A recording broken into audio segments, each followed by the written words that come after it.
So very welcome to this panel discussion on what comes next, which brings together relatively recent graduates in politics and international relations who will talk about their career journeys and how to prepare for life after graduation. For those of you who don't know me, I am Magdalena Larsson. I'm one of the lecturers here in Politics and IR. And for us as lecturers, one of our jobs is to help you prepare for life after graduation and to encourage you to start thinking about what to do in terms of careers. And there is no better way to do that and start thinking about your careers than hearing from students who were in your seats not that long ago and to be able to ask them questions. So I am delighted to be joined by this wonderful panel here. We have Georgiana Marriott, Bertie Monleka, and Tasvi Sufi, who will be sharing from their career journeys. They will say a few words about what they studied and then talk about what they did once they graduated and how they reached the point where they are today. After their introductions, there will be time for questions. I'll ask a few questions, but then there will be plenty of time for you to ask questions. And then at the end, we will have a presentation by the Alumni Relations team, who will give you a few ideas of what the university is doing to support you and inform you about some of the events and initiatives that they are running that will really help you preparing for your career.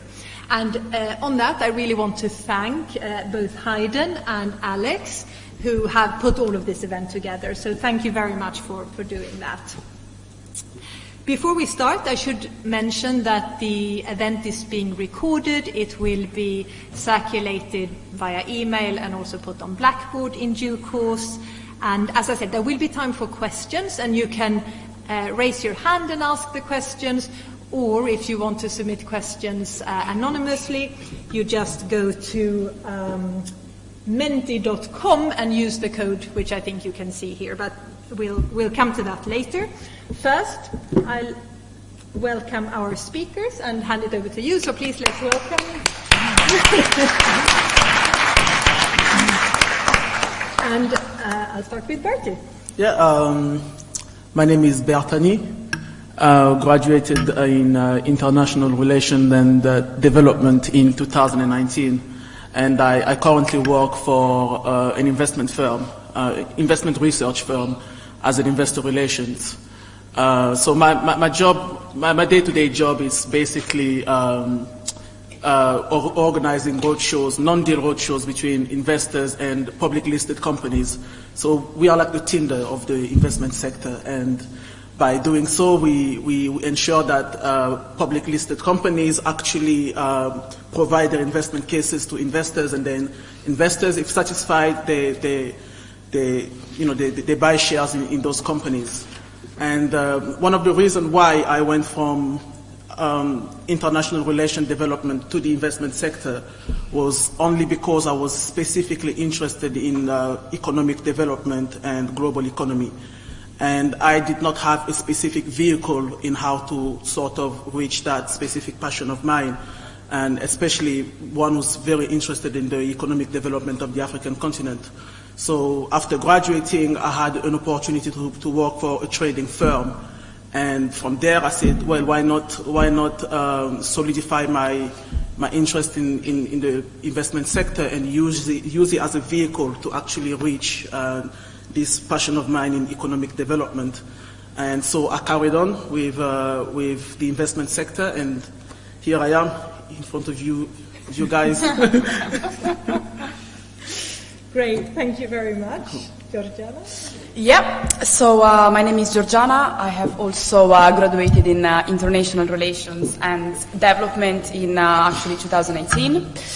And today I work as a recruitment consultant in the cybersecurity, kind of world, which is definitely challenging, but also very interesting because it gives me the opportunity to be exposed to a truly global market. I work with clients that are literally based worldwide, in the US as well as Europe, Singapore. Obviously, everything is pretty much done remotely, but it really gave me that exposure that that I was looking for. And being graduated in international relations, it really helped me have that kind of like global view that I was looking for. And yeah, it's again not easy at times because it's really also very targeted oriented kind of job, but obviously it's definitely worthwhile. So yeah, I'm pretty much dealing with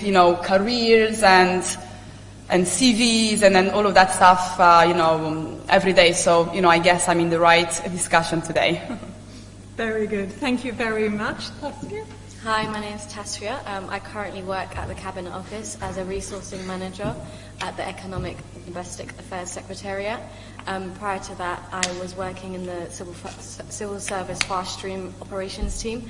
So as you're aware, I'm sure you guys might have applied to the Fast Stream program this year, although the applications have now closed. But I worked in the operations teams, and I actually applied for the Civil Service Fast Stream program myself, but was unsuccessful. So don't be disheartened. There are other opportunities, and like myself, I actually worked for the Fast Stream program.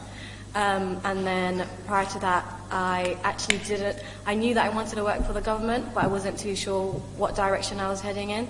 So I just sort of focused on applying for jobs on the civil service website. So if you are interested and you feel like, you're not cut out for a graduate program because of the applications, you can just apply for regular roles. And as a resourcing manager now, I deal with like recruitment campaigns, the finances of the Economic Domestic Affairs Secretariat, and like another work strand that I work in is the Bridges, which is like a code name for the Royal Funeral. So we'll be like operating on that. So it's really versatile, a lot of things, really fast paced. So yeah, I'm really enjoying working for the civil service. Excellent, thank you, very exciting. So as you can see, 3 quite varied careers, and I think that's the beauty of studying politics and IR, that there really are a lot of options open for you. So while you think about questions that you want to ask, I'll start by asking a few questions to you. So if we start with you, Bertie. I'll ask the same question of all of you. Could you say a few words about how your experience from Westminster helped you, if at all? That might not be the case, but how that helped you finding employment after graduation? While studying IR and solidifying my interest in economic development, in this specific building, actually, I had an opportunity to build a good relation with a lady by the name of Dr. Hannah Cross, who I think happens to be teaching economic development or Asia, Africa, something along the line. And with her guidance, she did help me a lot in sort of maneuvering and building a vision on how to actually reach that pursuit. But the holy grail for me was actually joining the mentorship program. And I am calling it a holy grail because when I joined the mentorship program, I was assigned to a lady by the name of Hena Patel, who I think worked as a research development partner at the university. And she was unapologetically realistic with me, in a sense on not just using a traditional or conventional way of actually getting into employment, but also being more strategic. At the same time, going the extra mile in actually entering the labor market, in applying for jobs. So if I did not actually join the mentorship program, maybe I would not have had I wouldn't say the easier access. Maybe it would have been more challenging for me to actually get those opportunities that I have now. Wonderful, great. Yes. So do take advantage of your lectures definitely, and ask them. And also the mentorship program. I don't know if you will say, yes, absolutely. So you will hear more about that in case you're not already signed up for it. Georgiana. Yeah, right. So, I will say that, right, I'm pretty sure you can see, from a different accent. I didn't grow up in the UK. I grew up in Italy, and, I was just thinking at the different way, university or higher education works, right, in the sense that in the majority of the countries, I think Bertani could say the same, there is more of a kind of like traditional way and very academic, of kind of like looking at things, right? So even in universities and things like that, you don't really have these kind of events, for example, or not even mentorship programs and things like that, right? So I do really think that we should appreciate it because we look at things more in a practical way, right? So yes, we are going to university, but we are pushed, on really thinking, right? Not just memorizing things, right? So I do think, looking at this, it's really good. And yeah, the university, I think, helped with, these kind of events, the opportunity to speak with people and, going out there. But, I'm not gonna lie, at the same time, it's also on you, right? So when I was, here in university, I had pretty much a, full-time job and things like that, right? So, kind of like getting in early really helped me, pushing through and kind of like, speeding up the process, right? Because I graduated, I already had some sort of experience and, wasn't necessarily nothing to do with international relations. It's not easy getting a job, that it's actually what we have studied, but, it's kind of like every little helps, right? So if you can get in early and do any sort of experience, it's going to help you afterwards, right? Any sort of, learning experience and things like that, it's going to be worth it. Thank you very much. Yes, very good tip. I think many of you work, but really value that experience and how that can help you in the future. Sophie? Yeah, so with myself, I also was on the mentoring scheme here, and I think that also was really, really helpful for me because the mentor that I had actually worked in the civil service herself. And I sort of got insight as to how it's like working there, and that sort of drove me to actually apply and be where I am right now. She was really helpful. I was able to go to her, I think I was in my third year of university, so I was going over my CV, even things like my dissertation. She was helping me with a lot. So I would really recommend to take this opportunity if you can get that. As well as that, I also try to take as much opportunity in going to the career fairs. Although my sort of stance was I wasn't actually looking for a graduate job straight after I graduated. I sort of wanted a year off, but at the same time, you also need to think about and have in mind that you are going to have to go out into the real world and apply for jobs. After leaving university, you're not going to really have that opportunity, so take whatever opportunity you have right here, right now, and just sort of look into your options. And I think also another thing I would like to add is I went to the careers fair and I actually joined to teach in China for a month. So it's called Go to Code China. It was really interesting and really fun, and that sort of was after I graduated in the summer.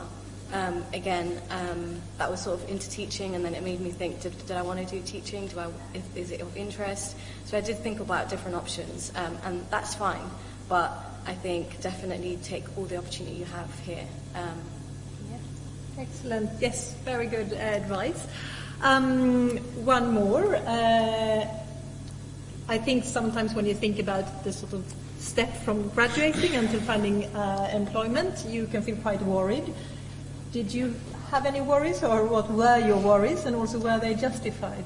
I probably would not call it worries, but I was concerned, or rather my concern lied on the whole conversation of ethnic minorities and the challenges of actually having a job, but mostly on the conversation of leagues of universities, and especially being an ethnic minority, black, and coming from a non-Russell Group university, to me it signaled that it would be challenging for me out there. And although this is not far from reality, but I can reassure that the government and agencies are doing their best to ensure that there's an equal and fair opportunity for everyone out there. But in actuality, the real challenge after graduating was the unprecedented circumstances that actually happened, which is the pandemic. Looking for a job through the pandemic was not easy at all.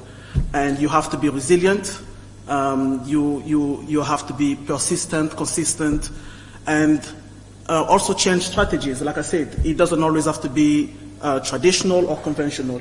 You have to go the extra mile in actually gaining those opportunities. So you were actually looking for a job during the pandemic. Yeah. So, yeah. And then you started working online, or? I started working online. I did get an opportunity with a company called Untitled, who are actually signed by the government, and we were providing what people call the COVID track and trace system. Yeah. So I started working through Untitled for the COVID track and trace system. And we were advisors and advising how everything should happen, while at the same time looking for other opportunities. And then I landed the trading opportunity, which I was made redundant after the second wave of COVID around October time. So it was a huge hurdle. But like I said, you just have to be consistent, and you need to build a thick skin around those times. Great, thank you. Georgiana, worried and maybe on COVID as well? So, I mean, worried, I will say so. I mean, I was one of those people, kind of like constantly applying for jobs. And now I think about it, right? I mean, like a tip that I will do, because I did make a lot of these mistakes. I was focusing on the game numbers. So I was focusing on kind of like sending as many applications as possible. I think there was one company in particular that actually had emailed me, and they basically asked, to stop because I was like too insistent. I think I sent like 500 applications, something like that. I don't know. So I was kind of like, I think I was taking, the wrong approach at the beginning, because I was focusing on, applying as much as possible and not necessarily on the quality. So, although game numbers do make a difference, right? I mean, of course, but at the same time, I will focus more on the quality of applications rather than the quantity. If something I can say. But yeah, I mean, I was generally, just trying to, kind of like always be, always work. I think it depends also on your personal circumstances as well. If you're fortunate enough not to have to work during studies, that's a different story. But, I know there are a lot of, students out there, having a hard time, right? I mean, London, it's certainly, very expensive. And then when you have to study and also, think about how to get by, obviously it's quite challenging, right? I mean, but it's, it will be, again, it will be worth it. But as you said, you need to have, thick skin. So, yeah, especially, and I feel, a bit sorry, for kind of like graduates, having to, kind of like get into the job market right now, because it's challenging, right? I mean, if you have to, do your onboarding online, you don't really have the opportunity to meet your, co-workers or hiring managers. But I mean, at the same time, I do think that companies are kind of like, getting back right now, which is great, right? I mean, so things are, definitely, getting better. And for myself, during COVID, I was, fortunate enough to have a job, and, I kept it. I was, kind of like working from home. So, definitely that was a good thing. But yeah, for those who are kind of like starting now, things are definitely opening up, and, people are, coming back to the offices, the city and so on. It's much more, alive right now. So yeah, it's looking better than a year ago for sure. Great, thank you. And so you sent out a lot of applications. Yeah. In terms of, so you must have got some negative. Yeah, most of them. How did you deal with that? Well, I wasn't. Yeah, I mean, wasn't great, right? I mean, rejections. But nowadays, right? I mean, dealing with rejection is probably the hardest thing, right? Especially for a person like me, I do tend sometimes to take it personally. But I mean, even in my job, I deal with rejections, every day. So I think now I kind of like got used to it. But yeah, again, it's just about, not giving up and, just keep trying. We will get there eventually. Thank you. Tasvia, were you worried? Yeah, I was actually quite worried.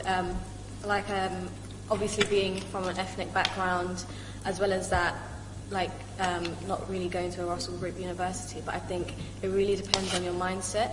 If you have a goal, you can reach it, and you just have to work for it.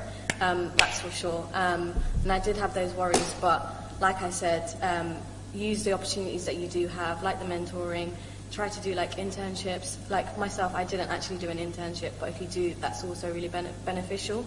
And there are loads of summer ones going out. I think if everyone's looking for any, you should just Google, you look at online. I think they've got HSBC, banking, all of those sort of stuff, so you should have a look. But as well as that, I think applying, yes, don't do too many, quality over quantity for sure. And I think rejection is definitely a good thing, because I think it teaches you in how to sort of cater your applications to specific job roles and specific companies. So you might just think, oh, I can just copy and paste, but don't think like that. You need to see what they're actually asking for and cater to that. As well as that, I think, me personally, I was working as well during university, but all I had was really retail experience. So don't think, oh, because I didn't have an internship, I didn't volunteer, I didn't have these sort of things. Don't think that you're less capable than someone that has, because you're not. You can just keep applying, and again, just have your goals set, and you can work towards that. And definitely, I think having a passion for what you want to do is really key, and I think that also shows when you go to interviews. And as well as that, I think, sorry, I wrote a note. Yeah, like I said, just don't be disheartened and keep going, and just don't give up, because I had to deal with a lot of rejections. And like I said, I even applied for the civil service fast stream, but I was actually then working for the team, so that's just proof that you guys just definitely just keep going and don't give up.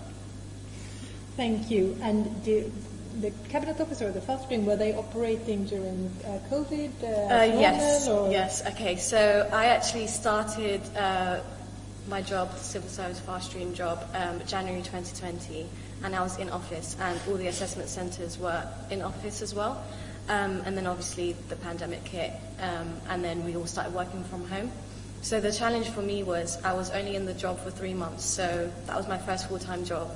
It was quite daunting, and then we actually had to change the fast stream program to a virtual program, and this is my team had to all work on doing this, which we've never done before. Quite a lot of the members were new to the team as well, but it was a big challenge, but it was worth it, and that's something that I can show that can deliver at pace, work together. And it was a good learning curve for me, because I feel like that helped me to push myself. And then, as well as that, during the pandemic, I was applying for roles.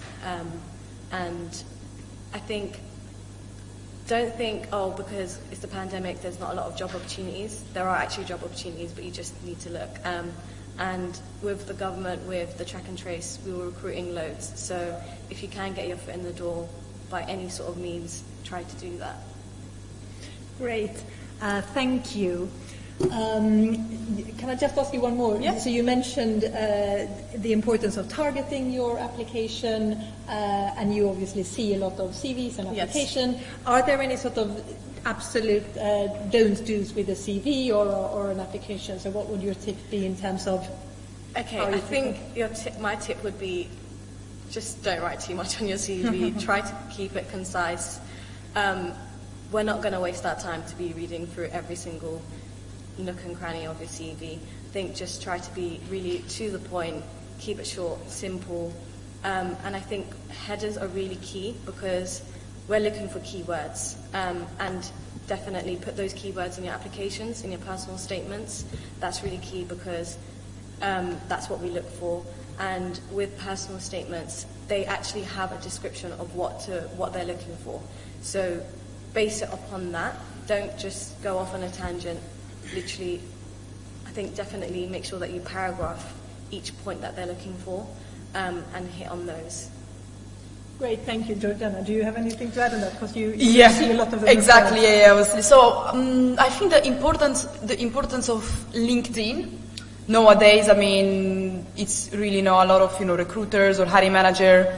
They're sometimes they're not even looking at the CV anymore. It's just LinkedIn, because it's visual, right? I mean, so you can see who the person is, and so I will say do look after it. Make it as professional as possible.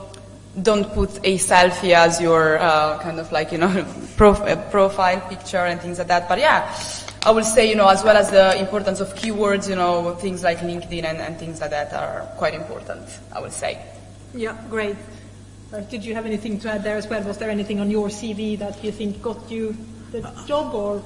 Yeah, I mean, I think the importance of linguistic skills. You must be able to communicate. So I think it's very crucial that you do highlight that on your CV as well as your personal statement. And I think that's one thing that everyone targets and look at. If you cannot communicate written or orally, I think you pretty much will struggle out there. So you must learn how to communicate. Yes, definitely. Very good tip. Great. Thank you so much. So we'll open it up now to you. So please just ask your questions. We have mics, but we don't want to pass them around. So if you're sitting in the middle, you can just shout, or if you want to submit your questions via menti.com, that's fine as well. And when you ask your questions, if there is anyone in particular that you want to direct it to, please say so. But yes, over to you. Any questions, or who wants to start? So just raise your hand, and we have Hayden and Alex who are walking around. So this is a great opportunity for you to have these three experts here now who were in your seats very recently. So what do you want to ask them? Yes. Any questions to start with? There's a lady there. Don't be shy. Sorry. Brilliant. Sorry, I didn't see. Excellent. Yes. So I think yes. Maybe you can reach with just shout and we can see. Yes. So we can't. Or you can shout and we can see if that works. Hello. Yeah. So my question for all the three of you, thank you so much for sharing your story and just being here and just really just inspiring us. And my name is Virginie, and I was wondering, what is one advice what is the most important advice that you would give to each and every one of us today from your life experience? Excellent. Yes. So your top advice here to. Shall we start with? You start. Okay, we'll start with this. I think you need to have a USP, which is short for unique selling point. Yeah. You need to have a quality, whether it's a natural quality or a quality that you can construct, that you can actually highlight out there, and that could be anything from learning how to write extremely formally. That could be from anything to learning a second language that can actually make you unique out there. And also at the same time, I would say target recruiters. Because there is a lot of recruiters out there that can actually facilitate things for you, as well as improving your CV or improving your personal statement. So yeah, that's what I would probably say. Excellent. Good. Right. Yes. I will say always go the extra mile and be the hardest worker person in the room. I know you probably hear this every day, but it does pay off, right? I mean, it's just little details, right? I mean, and you're not going to see the results maybe straight away, but after it's just, coming all together, right? I mean, and it's hard sometimes. You have bad weeks, bad months, years sometimes, but it will eventually, start it to kind of like pay off. Excellent. Great. My one advice is don't give up, and don't think you're not capable of doing something, because you all are. You just have to keep pushing, and I think definitely take the opportunities you do have at the university, going to career fairs, trying to get mentors, networking, getting advice from your personal tutors. I think once you finish and you graduate, you sort of won't have that, and you will regret it, and you will think, oh, I wish I did this. But definitely get all the advice from them, because they have the most experience. And another tip I would give is also like joining to like recruitment companies. Sort of, I was interested in like going to SEO London and Rail Recruitment, and they help with like ethnic minorities and low socioeconomic people. So that's really helpful when they look at your applications, your CVs. They also hold like classes, so definitely look out for those. Excellent, great, thank you. Anyone else? Anyone? Well, oh, you see better than I. Yes, excellent. Okay, so maybe with a. Sorry, I have one. First, I would like to thank you guys for your time. So, what are the challenges you guys face as an international student, and how you guys overcome that? So, as an international student, the challenges you were facing and how you overcame them. Okay. So, studying international relations. Yes. Wait, so can you rephrase that? So you.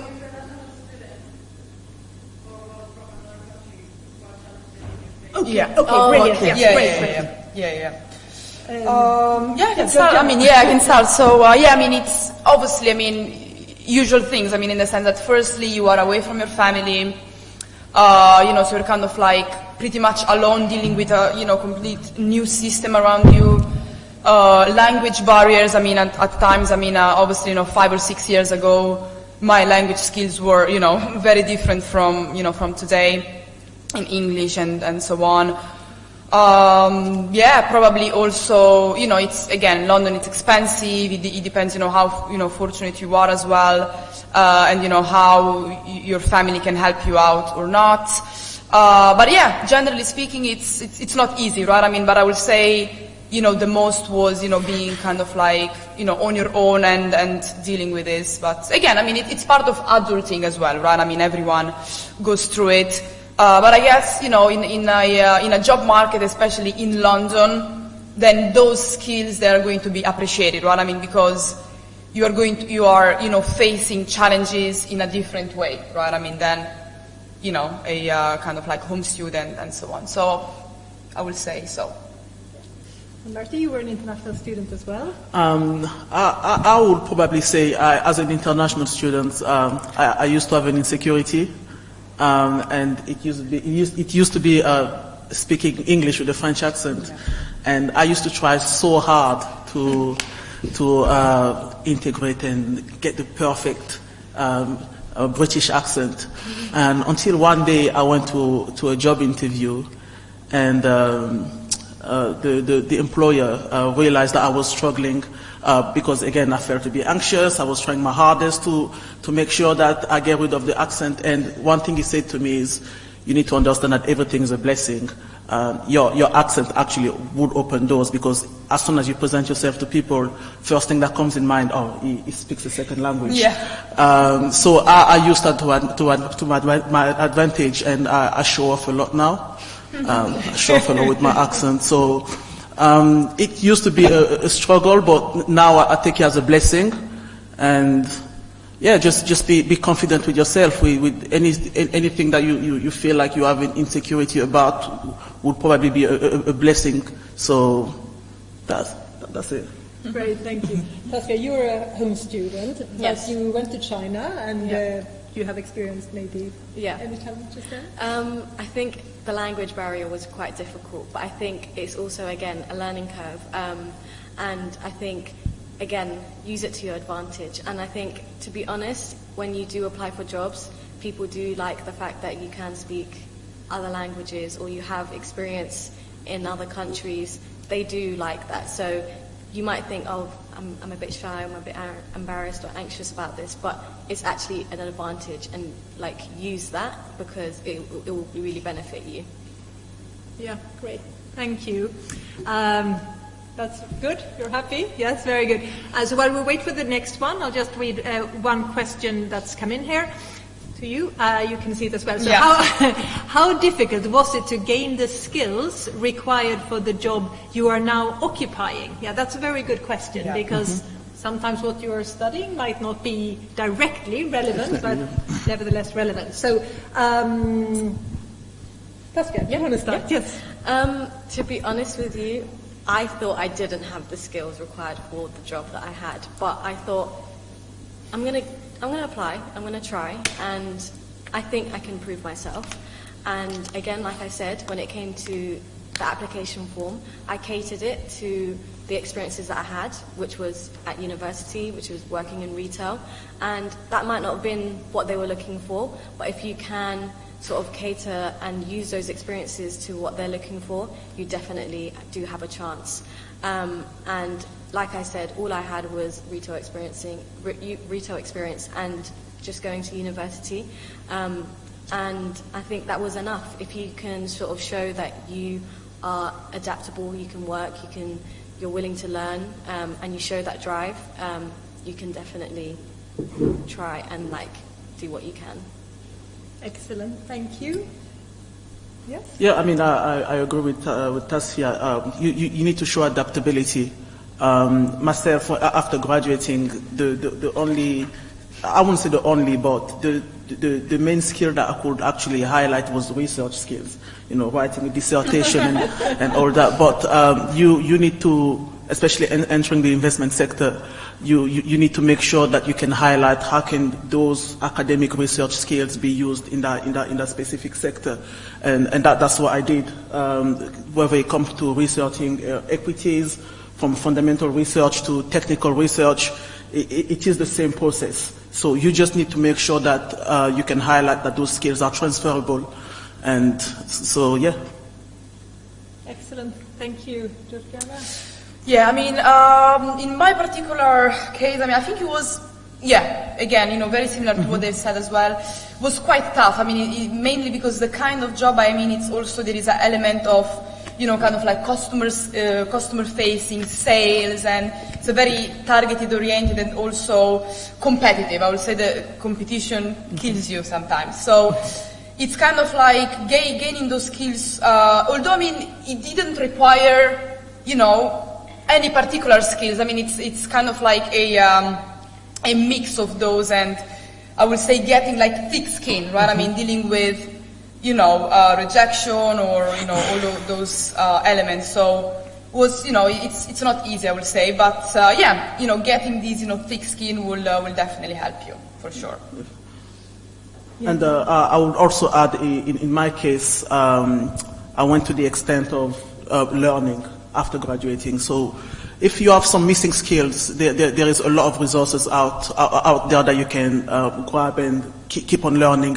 In my case, I wanted to learn how to maneuver my way around Bloomberg, and I went online. I just need to find the details, but I went to some free course online which actually showed me how to maneuver my way around Bloomberg, and I did that using for my own personal use. And when it came to actually applying it in the company that I work for, it was quite easy.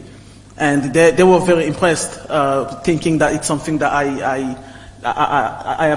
they have taught me through academia, but it was not the case. It was just self-learning. So I would say just learn. Don't stop learning, don't stop reading, and there's so many resources out there that you can actually use to your advantage. Great, thank you very much.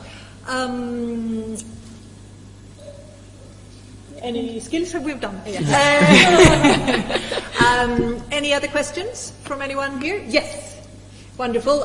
Yes, shall we wait for I don't know how we do this. Maybe we're trying to avoid... Sorry. If you shout, we can see if it works, if we can hear you. Okay. Hello. Mine's a two-part question. And the first part is to the rest of the panel, or the whole panel, which is, you have all mentioned how you've dealt with setback and challenge in searching for work. Can you speak slightly more to individually how you have managed to, I guess, create a stress management plan and how you have gotten over the setbacks and the challenges? And the second part of the question is directly to Tasvia. As somebody representing the civil service, you will undoubtedly know that these questions will come to you. I suspect there'll be lots of students who want to know a lot about the civil service and perhaps want to get into the civil service. And it's axiomatically believed that the civil service is relatively a difficult institution to get in if you don't speak correctly, if you don't look the part. Can you speak to that? What is your advice to the student that might be hesitant to applying to the civil service? Thank you. Excellent. Thank you very much. We'll start with dealing with challenges and how you sort of, if you have any personal experiences of. I think my personal experience after I was made redundant, it hit me hard. I did find it extremely hard to sort of bounce back and apply for overalls. And I think one thing that helped me to sort of rebound from that setback was the passion that I had for economic development. I really clinged on that passion. And from clinging on that passion, that's when I came up with the idea of launching an investment fund. So I would say find something to do in a spare time that you are very passionate about, because that can really help you fight from setbacks. And after going through the process of launching that investment fund, it even gave me an urge to go back and get more experience within the field of investment. So after 3 months, I gained strength again, and I went back and started applying again because I already had the experience, but I just didn't have the strength anymore after I was made redundant. So yeah, cling on to a passion, cling on to your interest, and it will definitely bring you back to reality. Thank you very much. Thank you, Georgiana. Yeah, interesting. So, I mean, putting a plan for stress management, I guess it's something that you do every day, right? I mean, I'm a person that I'm kind of like, I sometimes feel quite overwhelmed. I'm one of these people like, easily stressed. I will say sometimes I'm like, boom, going from one place to another, trying to do some, too many things at once. But when it comes to actually applying for jobs, sometimes it's pretty much a job itself, right? I mean, because it takes time, right? I mean, and then you're going online, you are kind of like, trying to find other job adverts and, writing, again and again. So it's really, it's not easy, again. But I mean, I will say, something very similar to what he said, right? I mean, cling on to what you, really want to do. And, I will say though, at the same time, don't wait just for the perfect opportunity, because it takes time, right? I mean, and then even if you do find a job which is not exactly what you want to do, which again, probably was my case, at the beginning, because I kind of like take, a different direction right now, but just start and, you will learn, you will have, experience, you will learn something, so just don't wait for the perfect opportunity. So you want to get into the civil service, but, you are having some hard time, do something else, start a job, and in the meantime, kind of like apply for what you want to do. So that's the way you get, valuable experience, and that's how you move forward. Thank you. Tasvia, any personal challenge? I think with me, I'm not a very stressful person. And I think that really helped, because when I did get setbacks, I was like, okay, that's fine. It's a learning curve. Like, everything is always a learning curve. Don't think I believe everything happens for a reason. Maybe you weren't ready for that opportunity. Maybe that job wasn't meant for you, but there is something better.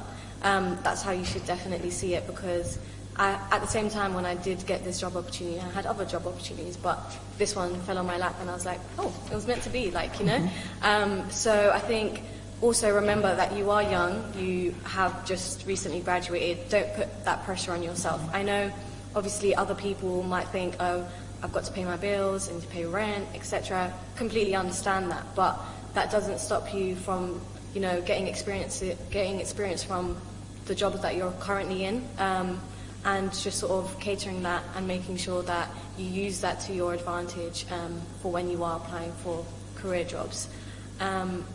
Should we go Thank to you. the... Yes. Okay, so in regards to applying for the civil service, you did say about, you know, you have to speak a certain way, be a certain way. Personally, I thought that too, but now being in the civil service, definitely don't agree with that. I think it's just sort of like a myth, and I think it's sort of is something that you're sort of told, but then when you're in it, honestly, like everyone is so open, so welcoming, and I think being in the recruitment side of it, that's not what we look for. We don't look for people that have gone to Russell Group universities. We don't look, when you apply, we only ask for behaviours. We only base that off of the behaviours that you use. We don't actually look at your CV. Everything is name blind. Like, we don't actually, you know, look at your name and think, okay, we can't give this person a job. It's genuinely not about that. It's about you applying for the application. There is different tests. There might be like situational judgment tests. There might just be a personal statement. There might be just on the civil service behaviours.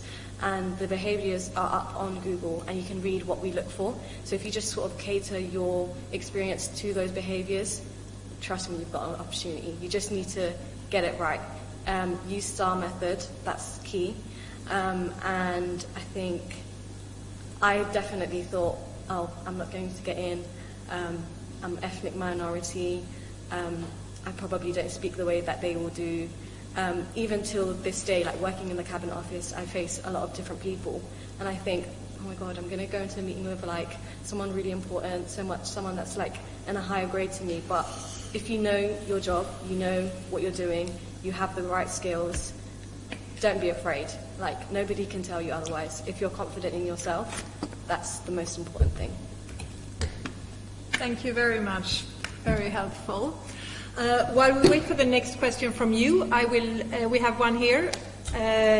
Maybe someone is a little bit giving up hope whether the world will change. But do you believe in life? I guess work life, right? After COVID.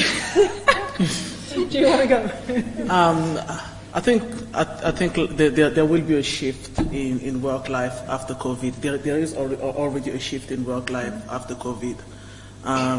Remote working and virtual working will stay, and I think we should use that to our advantages, because a lot of employers are not going through the whole stress of where a potential employee is geographically based just because of remote and virtual working. So digitalization is our biggest advantage at the moment, and it will remain, and we should take advantage of it. That's good. That was more encouraging than maybe they Yes, Georgiana. Yeah, I mean, again, pretty much what he said, really. I mean, in the sense that it's really, I think it's, obviously, Ron, I mean, it's been, a tragedy, for many extents, but I do believe it's actually probably going to be a better work kind of like world, to some extent, because it's creating more, work-life balance for a lot of people. It's creating more opportunities, for remote workers and so on. So I do think there are going to be some positive aspects, really. I mean, you can see, new markets, new opportunities. So obviously, Ron, I mean, it's still, a lot of kind of like places are still suffering and so on, but there is also more room for improvement. So yeah, definitely yes. Great. What's the view from the cabinet office? Oh God, I'm not their advocate, but what it is, I think there is a lot of job opportunities.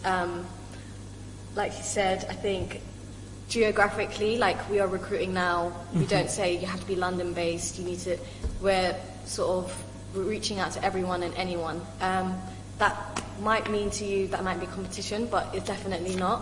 I think it's really beneficial because me currently I'm working from home, and I think it is been a blessing personally. Like, I did go into the office, but I also do like working from home. We can also go into the office as well. So it depends on the roles that you're applying for. Some might actually need you to be in the office, but with my job that doesn't require it. But I think there was definitely a lot of job opportunities during COVID, as you were aware, like track and trace, working for the vaccines, and those jobs are still going around. So if you do want experience, definitely still go on the Civil Service jobs website, and there are like temporary roles, and you can have a look to see if you can sort of get experience in that and then work yourself up.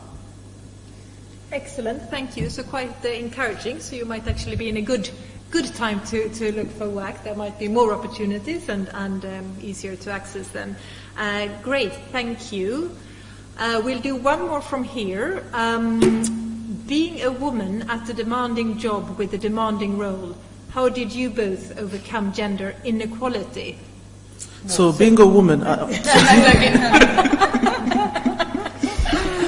Good. We'll leave this one for you too. So, this is a good question. Yeah, good question. So, right, I mean, so, how to answer that? I mean, definitely I have experienced kind of like, not problems, but I've experienced, kind of like, difficult situations or kind of like aggressive managers or things like that.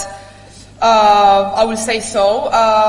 Especially in the kind of like job that I am in, it's mostly, I will say, male-oriented, although, I mean, there are, quite a few women, doing that as well. But, I mean, you do, I'm not going to lie, you do face some sort of challenges or, people, thinking that you are not going to be as good as, a man could be. So there is definitely, there is still definitely the, kind of like problems or stigmas around this. But, at the same time, there are also advantages, right? I mean, because, being, for example, in a customer-facing role, being a woman, it could be, seen as an advantage, right? I mean, to some extent. So, good and bad, but, I would say that it's, gender inequality, it's still there, I'm not gonna lie, but, I think we are definitely going in the right direction, yeah, for sure.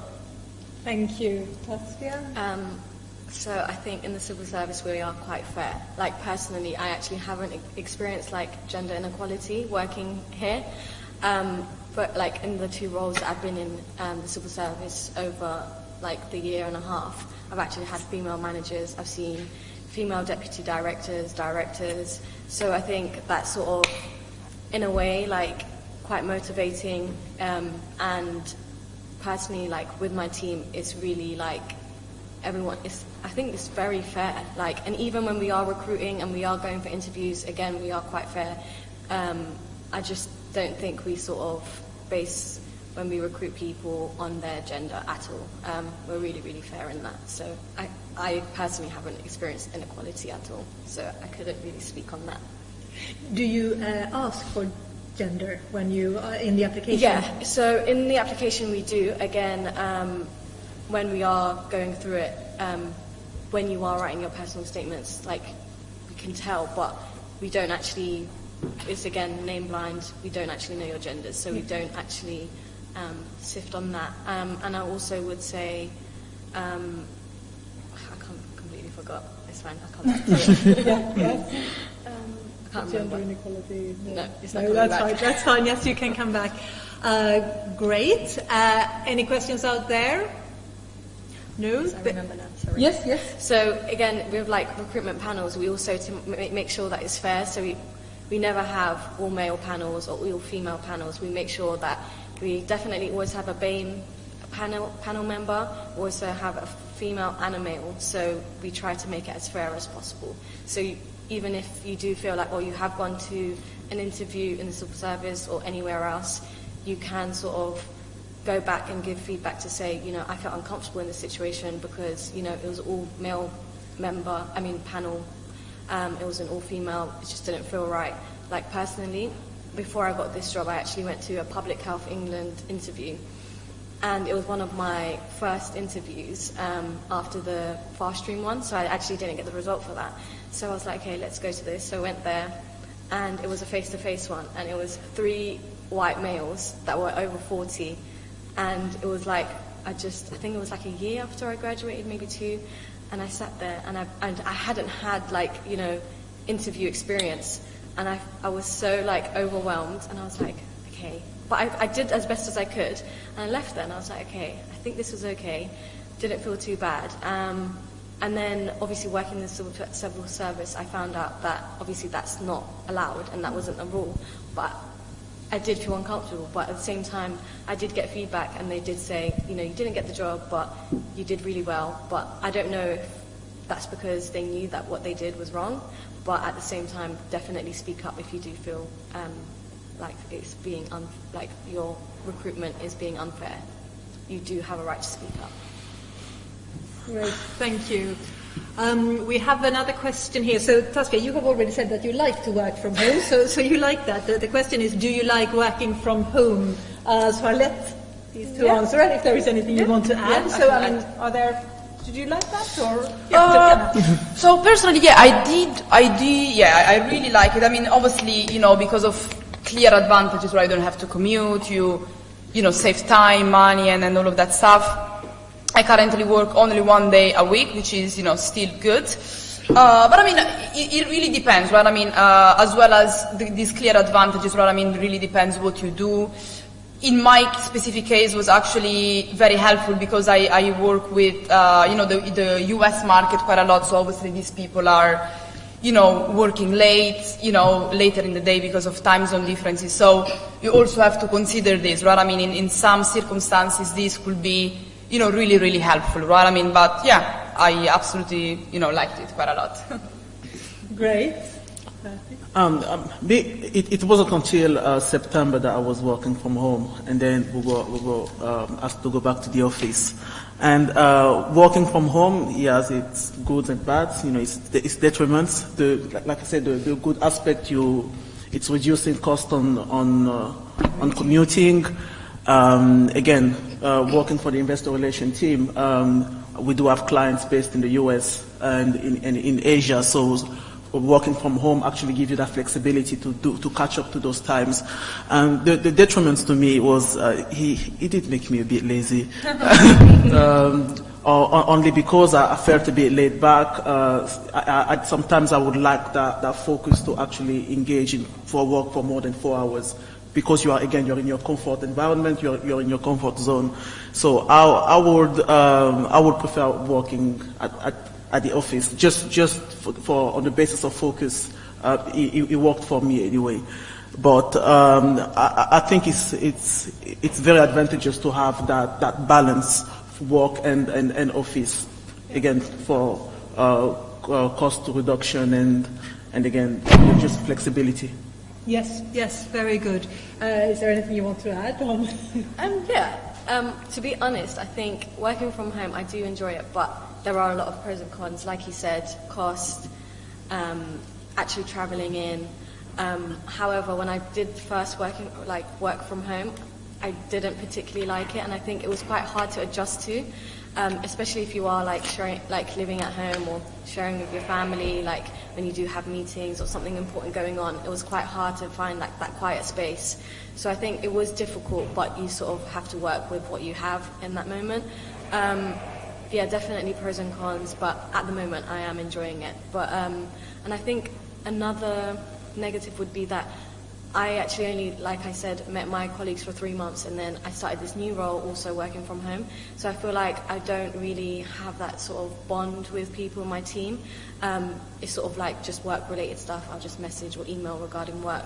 So I think that sort of aspect is quite, it's not really there. But now that COVID has lifted, we've gone out for like socials, and it's like nice to get to know people like on a personal level. So I think I would say there are pros and cons, but definitely now that it's lifting, if you can go into the office, I think try to go into the office just to get that sort of, especially when you start a new role, just to be sociable and get to know your team.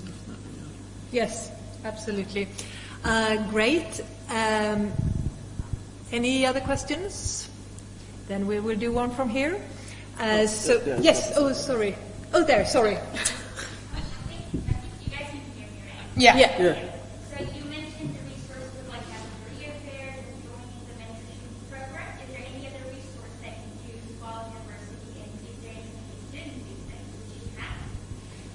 Very good question. So for those who didn't hear that, you referred to the mentoring schemes and career fairs and things that you took advantage of here. And are there any other things that you didn't take advantage of that you wish you had taken advantage of? Yes, great.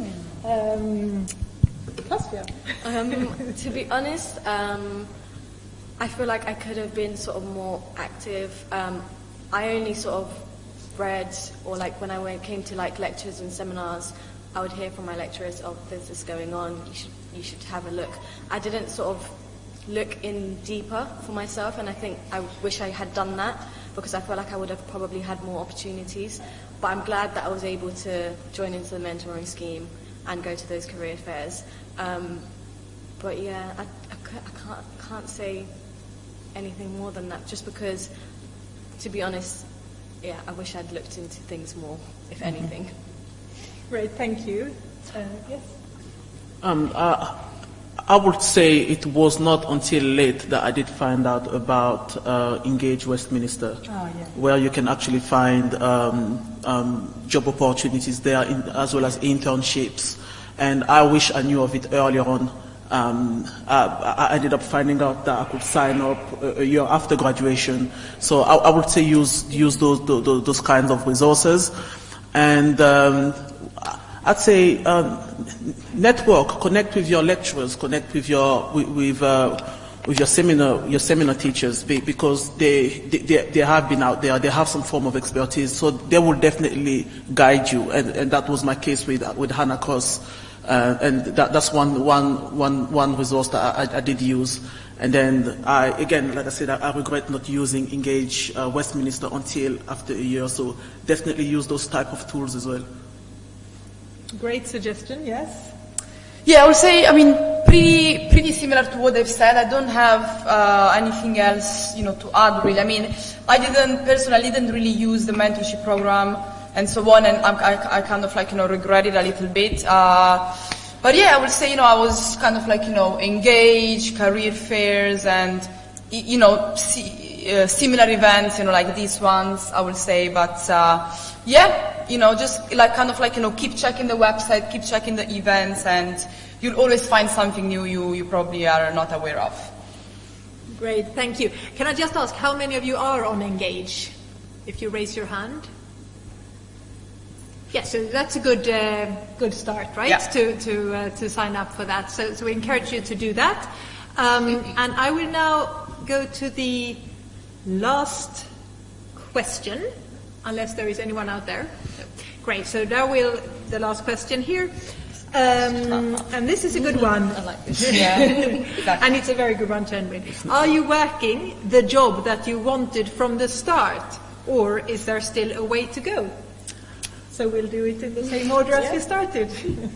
By the job I wanted from the start, are you talking about when I first started my degree? Yes.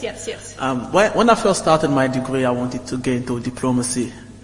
Of course, it is not the case now. And I wanted to get into diplomacy only because I had the whole idea of being the world peacemaker and be forward. And there's nothing wrong with that. And I think people who have an interest in diplomacy should definitely pursue the career. But in my case, once I realized that I had a stronger passion for economic development, especially of the African continent, I really clinged on to that passion, and it was a shift. So it's not always the case. You may not always end up in the career that you thought you wanted to be. But if you want to pursue something that you're passionate about from the beginning, do so. And if anything was to shift in the future, do so too. And that's my case. Yes. And do you feel what's your next aspiration, or are you? I'm remaining with my passion in economic. That is a passion of mine. Yeah. The diplomacy was mainly an idealistic interest of mine. Thank you very much, Georgiana. Yes, similarly, obviously I wanted to kind of get into this, diplomacy, kind of United Nations, European Union, which is still something that I'm very, very interested on, right? I mean, again, it's never too late. There are opportunities, there are always opportunities, later on down the line, right? I mean, so that's interesting. But, at the same time, you're kind of like graduating, and you also, I mean, I'm a little bit, I can criticize a little bit, these organizations. I know people that are, kind of like actively, pursuing those kind of organizations and even working in it. But, for example, the United Nations keep having unpaid internships or things like that, and so many other organizations, which, it's not fair, because it's kind of like, it's promoting this kind of like inequality, right? I mean, why is there that only, certain people that can afford to go there? So problems that I'm sure you are all aware of, and I kind of like distanced myself a little bit from these, for these reasons and so on. But again, as I said, it's there might be something that I will pursue maybe later on down the line, and things like that. It's still a very big interest of mine. So there are a lot of things to take in consideration. What is your priority, right? I mean, in a career, it's more kind of like getting a foot in the door, or maybe you are more interested in kind of like, making more money or things like that, right? I mean, so a lot of things to take in consideration for sure. Excellent, thank you. Tasvia? So for me, I actually didn't really know what I wanted to do. Every time you sort of Google what does an international relations student do, what sort of jobs do they get into, you do see the first thing, a diplomat. Again, that was an interest of mine, but no longer have that. But I did definitely want to work for the civil service, just because there are so many different departments, so many different things that you could be working on. It's really versatile. And I think I am in the sector that I want to be in, but I think I've got a lot more to learn. I definitely want to develop within the civil service. And to be honest, I actually still don't know where I want to go. So that's something that I will be sort of figuring out while working in the role that I'm in now. Thank you very much. So thank you, Bertie and Georgiana and Tasvia, for very, very inspiring and interesting, and I think insightful views into your career. So thank you so much for, I know you're all very busy, so thank you for taking the time, and also thank you so much for really excellent question.